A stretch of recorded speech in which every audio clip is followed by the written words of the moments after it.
नमस्कार दोस्तों, स्वागत है आप सभी का आप सबके अपने YouTube चैनल फैक्ट नॉलेज में।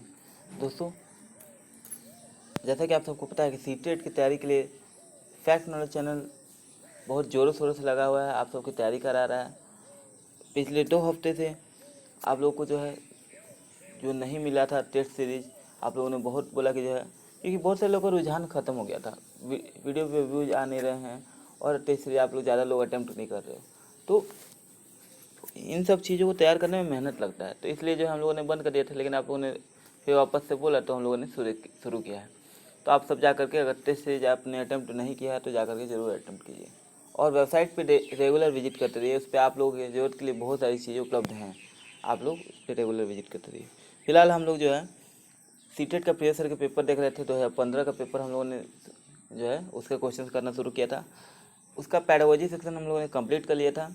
अब हम लोग ईवीएस का सेक्शन करेंगे। तो मैथ का जो सेक्शन में सबसे लास्ट में कराऊंगा, क्योंकि वो थोड़ा सा क्वेश्चन थोड़ा सा ज़्यादा बोर्ड टाइप का लगते हैं बहुत सारे लोगों को। तो वो लोग सोचते हैं कि जो है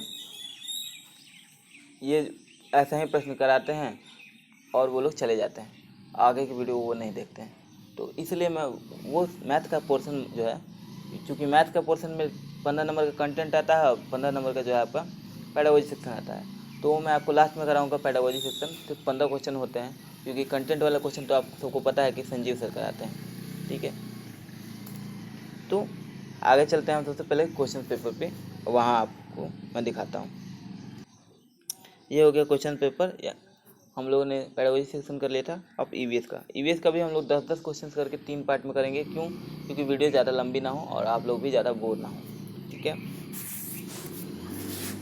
और अच्छे से समझ सके, क्योंकि ईवीएस में ज़्यादा ईवीएस क्या सीटेट का क्वेश्चन अगर आपको करना है तो आप जो है क्वेश्चन ज़्यादा करो ना करो, कम क्वांटिटी में करो, लेकिन क्वालिटी में करो, ये ज़रूरी है। ठीक है, अच्छे से समझो। चलिए पहला प्रश्न हम लोग देख लेते हैं। पहला प्रश्न है, पर्यावरण अध्ययन की एक शिक्षिका निम्नलिखित कारणों से अपनी कक्षा प्रारंभ कुछ मुख्य प्रश्न पूछते हुए करती है। सबसे कम प्राथमिक वाला कारण कौन सा है, उसे चुनिए। तो पहला ऑप्शन देख लेते हैं। पहला ऑप्शन है हमारा, शिक्षार्थियों का चिंतन सीमित किया जा सकता है। सेकंड ऑप्शन है, शिक्षार्थियों का चिंतन उद्दीप्त किया जा सकता है। थर्ड ऑप्शन है, प्रश्न शिक्षार्थियों में उत्सुकता जगाते हैं। और फोर्थ ऑप्शन है, प्रश्न प्रकरण को संदर्भ परक बनाने में मदद करते हैं। तो इसका करेक्ट आंसर क्या हो जाएगा? जैसा कि आप सबको पता है हम लोग का फॉर्मेट क्या आता है क्वेश्चन आंसर देखने का। तो इसका करेक्ट आंसर आप लोग जो है कमेंट बॉक्स में बताते हैं। जल्दी से अपना आंसर कमेंट बॉक्स में लिखिए कि क्या लगता है आपको सही। ठीक है, तो जी हाँ, बिल्कुल हम लोग देख लेते हैं। इसका करेक्ट आंसर होगा ऑप्शन नंबर हमारा ए, यानी शिक्षार्थियों के चिंतन को सीमित किया जा सकता है। अब देखिए, सबसे कम प्राथमिक वाला चुनना था यहाँ पे कि पर्यावरण, मान लीजिए एक शिक्षक या शिक्षिका पढ़ा रहे हैं। ठीक है, तो अपने निम्नलिखित कारणों से अपनी कक्षा का प्रारंभ जो है कुछ मुख्य प्रश्न पूछते हुए करते हैं। ठीक है ना, कुछ मुख्य प्रश्न पूछते हैं। वो सबसे कम जो है प्राथमिकता वाला प्रश्न कौन सा होगा, उसका कारण क्या है?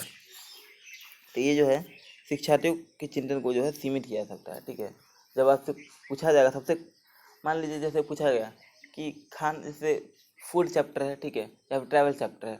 ठीक है, तो आप अगर पूछते हैं कि यात्रा करना का, जो हम लोग यात्रा करते हैं, यात्रा चैप्टर में आप लोग जो है पढ़ रहे हो, तो आखिर यात्रा करना सबसे कम जरूरी क्यों है? अगर वहीं पे ये प्रश्न होता है कि यात्रा करना क्यों जरूरी है, तो उससे बच्चों को जो है कल्पना शक्ति विकसित होती, उनमें सोच विकसित होती, वो सोचते अलग अलग एस्पेक्ट को सोचते उसके। लेकिन अगर सबसे कम वाला होगा तो उनकी सोच को सीमित करने लगेगा ये चीज़ें। ठीक है, अगले प्रश्न में बढ़ते हैं। इसका आंसर आप लोगों ने समझ लिया। अगला प्रश्न हो गया, किसी क्रियाकलाप के लिए समूह बनाते हुए सामाजिक अध्ययन के शिक्षक को चाहिए कि वह, ऑप्शन देख लेते हैं। ऑप्शन है हमारा,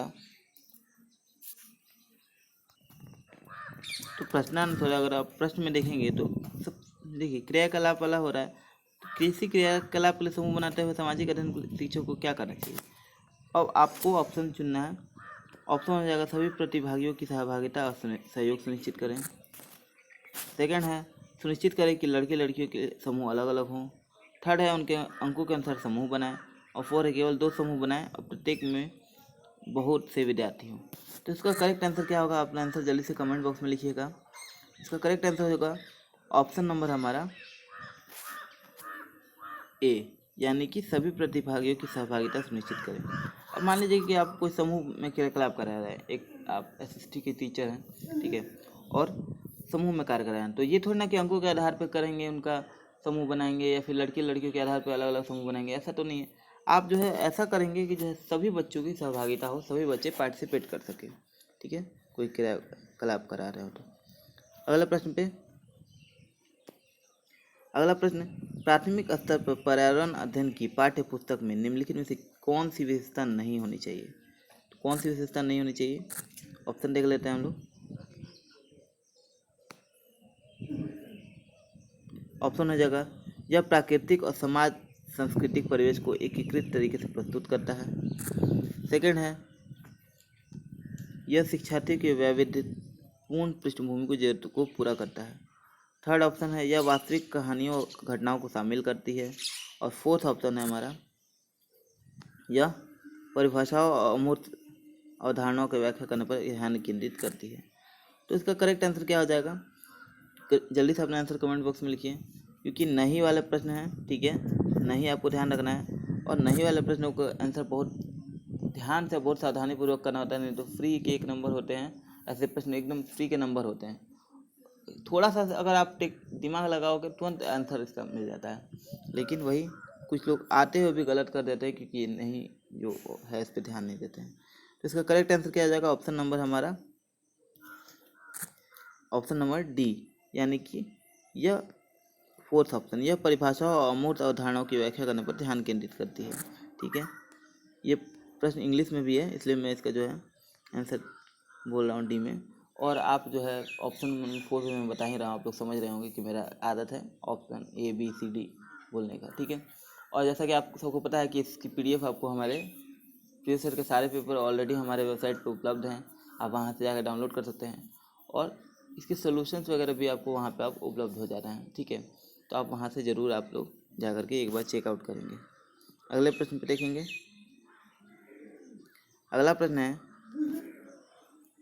पर्यावरण अध्ययन शिक्षण के संदर्भ में राष्ट्रीय पाठशाला की रूपरेखा एनसीएफ 2005 निम्नलिखित में से किसे प्रस्तावित नहीं करती। तो किससे प्रस्तावित नहीं करती जो है, किसको रिकमेंड नहीं करती है एनसीएफ 2005 ईवीएस के संदर्भ में। तो ऑप्शन है, विषय अनुसार उपागम। सेकंड है, बच्चों के अनुभव और संदर्भों को जोड़ना। थर्ड है, हस्तपरक क्रियाकलाप। फोर्थ है, तकनीकी शब्दावली से परिचित कराना। तो इसका करेक्ट आंसर क्या हो जाएगा, इसका सबसे सही आंसर होगा ऑप्शन नंबर हमारा, जल्दी से अपना आंसर कमेंट बॉक्स में लिखिए। इसका करेक्ट आंसर हम लोग देख लेते हैं, यहाँ पे होगा ऑप्शन नंबर 4, यानी तकनीकी शब्दों से परिचित कराना एनसीएफ का जो है लक्ष्य नहीं है, ये रिकमेंड नहीं करता एनसीएफ, ठीक है। एनसीएफ के बारे में अगर आपने नहीं पढ़ा हो और एनसीएफ जो है एनसीएफ से संबंधित क्वेश्चन में करने में आपको परेशानी हो रही हो, समस्या का सामना करना पड़ा हो, तो हमने वीडियो इस पर बनाया हुआ है, ये बहुत ही इंपॉर्टेंट है। एनसीएफ कह सकते हैं, एनसीएफ और आरटी और इंक्लूसिव एजुकेशन, ये सारी चीज़ें जो हैं, ये 2-3 टॉपिक जो हैं आपके जो है रीढ़ की हड्डी कहे जा सकते हैं सीटेट के, क्योंकि ये सारी चीज़ें, ये सारे टॉपिक से क्वेश्चन बहुत ज़्यादा बनते हैं, और मेन कोर यही होता है, इंक्लूसिव एजुकेशन और एनसीएफ, ये चीज़ें आपको जो है इसी से प्रश्न ज़्यादातर बनते हैं। जैसे अभी हो गया, जहाँ एनसीएफ ना भी अगर आपको जो है जोड़ा होता, एनसीएफ की किसे प्रस्तावित नहीं करता, फिर भी अगर पर्यावरण अध्ययन के संदर्भ में किसे आप प्रस्तावित नहीं करेंगे या किस पे आप ज़्यादा जोर नहीं देंगे, ऐसे भी अगर प्रश्न पूछ दिया, उसका भी आंसर यही होगा कि तकनीकी शब्दों से परिचित कराना, ये हमारा लक्ष्य नहीं होता है। हम लोग चाहते हैं कि जो बच्चे जो है फैमिलियर हो सकें चीज़ों को, और हस्तपरक क्रियाकलाप करके, यानी कि एक्टिविटी करके वो सीख सकें। अगला प्रश्न देख लेते हैं। अगला प्रश्न है, प्राथमिक स्तर के शिक्षार्थियों में मानचित्र बनाने और समझने के लिए निम्नलिखित में से किन कौशल या कौशलों के विकास की आवश्यकता है। तो ऑप्शन देख लेते हैं। ऑप्शन हमारा, स्थानों की सापेक्ष स्थिति की समझ। सेकंड ऑप्शन है, स्थानों की सापेक्ष दूरी और दिशाओं की समझ। थर्ड ऑप्शन हो गया हमारा, प्रतीकों और स्केल पैमाने की समझ। फोर्थ ऑप्शन हो गया, स्केल और पैमाने के अनुसार स्पष्ट ड्राइंग बनाना। तो अब देख लेते हैं कौन सा ऑप्शन होगा। ऑप्शन ए भी सही होगा, सेकंड नंबर ऑप्शन केवल सी सही होगा, ए बी सी सही होगा या केवल डी सही होगा? कौन सा आंसर सही होगा? आप कौन कौन से ऑप्शन आपके सही लग रहे हैं आपको, वो आंसर कमेंट बॉक्स में लिखिए। तो इसका करेक्ट आंसर क्या हो जाएगा? इसका करेक्ट आंसर होगा ऑप्शन नंबर हमारा सी, यानी कि option number A B C तीनों सही है। मतलब स्थानों की सापेक्ष स्थिति की भी समझ होनी चाहिए मानचित्र बनाने समझने के लिए। इसके अलावा जो है स्थानों की सापेक्ष दूरी या दिशाओं की समझ भी होनी चाहिए, और प्रतीकों यानी इस प्रतीक जो होता है चिन्ह होते हैं, और स्केल और पैमाने की समझ भी होनी चाहिए। बाकी स्केल पैमाने के अंदर स्पष्ट ड्राइंग बनाना ये जरूरी नहीं है, ठीक है। अगले प्रश्न में बढ़ेंगे। अगला प्रश्न हो जाएगा हम लोग का, प्राथमिक कक्षाओं में पर्यावरण अध्ययन पढ़ाने के लिए निम्नलिखित में से कौन सा उद्देश्य संबंधित नहीं है? इसका करेक्ट आंसर क्या होगा? ऑप्शन पहले देख लेते हैं। ऑप्शन हो जाएगा हमारा भौतिक और सामाजिक परिवेश के प्रति संवेदनशीलता विकसित करना। सेकेंड ऑप्शन हो जाएगा विज्ञान के आधारभूत प्रत्यय और सिद्धांतों को रटकर याद कर लेना। थर्ड ऑप्शन है पर्यावरण अध्ययन को खोजने के अवसर प्रदान करना। और फोर्थ ऑप्शन है अवलोकन, मापन, भविष्य कथन और वर्गीकरण जैसे कौशलों का विकास करना। तो इसका सबसे सही आंसर क्या हो जाएगा? जल्दी से अपना आंसर लिखिए, क्योंकि नहीं वाले प्रश्न है, ध्यान रखिएगा, नहीं बोला है। कौन सा जो है प्राथमिक कक्षा में पर्यावरण अध्ययन पढ़ाने के लिए कौन सा जो है उद्देश्य से संबंधित नहीं है, ठीक है, ये चीज़ ध्यान रखना है। तो जल्दी से आंसर कमेंट बॉक्स में लिखिए, इसका करेक्ट आंसर क्या होगा? इसका करेक्ट आंसर होगा ऑप्शन नंबर हमारा बी, यानी विज्ञान के आधारभूत प्रत्यय और सिद्धांतों को रट कर याद कर लेना। ये हमारा लक्ष्य नहीं है, ये उद्देश्य नहीं होगा ईवीएस पढ़ाते समय। ईवीएस पढ़ाते समय क्या है कि जो है बच्चे अपने वातावरण से, पर्यावरण से कनेक्ट हो सके, उनके बारे में जान सके, समझ सके, ठीक है। अगले प्रश्न को देखेंगे। और हाँ, एक चीज़ मैं कहना चाहूँगा, जैसे कि रवि सर ने आप लोग को बताया होगा, और आप सब को जो है देखिए, सीटेट की तैयारी आपको कांस्टेंट रखनी है। आपको जो है कम समय दीजिए, लेकिन डेली दीजिए, ये जरूरी है, ठीक है। ऐसा नहीं होगा कि आप जब एग्ज़ाम की डेट अनाउंसमेंट हो जाएगी तो आप सीधे चढ़ जाओगे सिलेबस पे और पूरा आप जो है शरबत बना के पी जाओगे उसको। ऐसा तो होता नहीं है सर। चीज़ें जो हैं ये चीज़ें समझने की हैं, खासकर पेडागोजी सेक्शन जो है समझने की चीज़ें हैं, याद करने रटने की चीज़ें तो है नहीं। अगर आप जो है एक बार में आप चाहोगे करने का तो आप आधा करोगे, आधा भूल जाओगे, ठीक है। तो इसलिए थोड़ा थोड़ा लेके चलिए, डेली आधा घंटा 1 घंटा समय निकालना है आपको। उसमें क्या आपको परेशानी हो रही है? आप वीडियो पूरा देखा कीजिए। पहले से लोग के जो है देख रहा हूँ मैं, रुझान कम होते जा रहे हैं। और देखिएगा, जो लोग तैयारी कॉन्स्टेंट रखे हैं उन्हीं का निकलेगा बिल्कुल। और वो जब निकालेंगे, वो लोग जब दूसरे को दिखाएंगे कि हाँ मैंने तैयारी की, तो बिल्कुल वो डिजर्व भी करते हैं, ठीक है, वो डिजर्व करते हैं सक्सेस, ठीक है। और इस पे जो जलने वाले हैं वो जले। तो देखिए, उन्होंने हार्ड मेहनत, वो जो हार्ड मेहनत कर रहे हैं, रेगुलर कमेंट करते हैं, अपना सुझाव देते हैं। बहुत से लोग तो ऐसे हैं कि जहाँ वीडियो जो है अपलोड नहीं होती है समय पे, अगर मान लीजिए कभी कोई वीडियो देर से अपलोड हुई, या किसी दिन अगर टेक्निकल इशू की वजह से वीडियो नहीं अपलोड हो पाई, तो वैसे तो हम बाद में कम्युनिटी टैब पे सर जो है अपडेट कर देते हैं कि वीडियो नहीं आ पाएगी, लेकिन वो लोग तुरंत टाइम उनका फिक्स है कि इस टाइम पे अगर नहीं आया तो वो कमेंट करके बताएंगे या मैसेज करके तुरंत पूछते हैं कि जो सर वीडियो क्यों नहीं है। ऐसी ही जागरूकता होनी चाहिए। चलिए अगले प्रश्न पढ़ते हैं। पर्यावरण अध्ययन की प्रकृति निम्नलिखित का समर्थन नहीं करती। तो किस चीज़ का समर्थन नहीं करती? तो ऑप्शन है बच्चे की खोज करने के लिए पर्याप्त स्थान मिले। सेकंड है बच्चे कम गलतियां करें। थर्ड है बच्चों को करके सीखने का अवसर मिले। और फोर है बच्चे बहुत से प्रश्न पूछें। तो इसका करेक्ट आंसर क्या होगा? इसका सबसे सटीक आंसर होगा ऑप्शन नंबर हमारा, ऑप्शन हमारा बिल्कुल सही, बिल्कुल आपने सही आंसर लिखा है। ऑप्शन नंबर हमारा बी सही हो जाएगा। तो बच्चे कम गलतियाँ करें, इसका समर्थन नहीं करते, क्योंकि बच्चे गलती करेंगे नहीं तो सीखेंगे कैसे? जैसा कि आप सबको पता है कि बच्चे गलतियों से ही सीखते हैं। एक अगर गलती करेंगे नहीं तो उनको अपने, या फिर हमें भी त्रुटि का पता कैसे चलेगा, ठीक है। और अधिगम में कहाँ कमी रह रही ये पता चलेगा, तभी तो हम लोग उस चीज़ को सुधार के फिर से उनका अधिगम करा पाएंगे। तो इस चीज़ का रिकमेंड नहीं करता। अगला प्रश्न देख लेंगे। अगला प्रश्न है हमारा, एक शिक्षिका ने कक्षा 4 के विद्यार्थियों को पढ़ाने के लिए पौधे अंतर वस्तु का चयन किया। उसने सीखने के लिए निम्नलिखित अवसर प्रदान किए। पहला है पत्तियों, समूह में पत्तियों का संग्रह करना। सेकंड है पत्तियों के आकार, स्वरूप और विशेषताओं पर चर्चा करना। थर्ड ऑप्शन है अपना वनस्पति संग्रहालय बनाना। और 4 है इस प्रकार की गतिविधि, सॉरी हाँ ऑप्शन नंबर 1 2 3 ही था, ठीक है। तो 1 2 3 ऑप्शन है, यानी कि अपना ये सारी चीज़ें जो उसने कराया, ठीक है। अब इस प्रकार की गतिविधि को कराने, इस प्रकार की जो गतिविधि है उसके कराने के लिए जो शिक्षक को किस बात के लिए सबसे अधिक प्रोत्साहन, ध्यान से यहाँ ध्यान नहीं देना चाहिए, यानी कि बाकी सारी चीज़ें तो करानी चाहिए, लेकिन किसी एक चीज़ को नहीं कराने के लिए ध्यान, यानी कराने के लिए ध्यान नहीं देना चाहिए या प्रोत्साहित नहीं कराना चाहिए, ठीक है। ऑप्शन देख लेते हैं, बच्चों की परस्पर क्रिया, अवलोकन और सहयोग। सेकेंड ऑप्शन है जितनी अधिक पट्टियों के बारे में संभव हो उतना नाम याद करने में बच्चों की पहल करना। थर्ड है बच्चों के द्वारा कार्य का विस्तार। 4 है बच्चों का निरंतर गतिविधि में लगे रहना। तो इसका आंसर क्या हो जाएगा, अपना आंसर कमेंट बॉक्स में लिखिए, आपको कैसा ही लगता है, ठीक है। 68 नंबर प्रश्न का जो है आंसर इसका जल्दी से कमेंट बॉक्स में लिखिएगा। इसका आंसर होगा ऑप्शन नंबर हमारा बी, यानी कि जितनी अधिक पट्टियों के बारे में जो है संभव हो उतने उनके नाम याद करने की पहल करना। ये चीज़ जो है इसको प्रोत्साहित नहीं करना चाहिए, क्योंकि रटंत विद्या या पूरा जो है मेमोराइजेशन जो होता है, रोट लर्निंग जिसको कहते हैं, उसको हम लोग जो है प्रमोट नहीं करते, ठीक है। उसको प्रमोट नहीं करना चाहिए।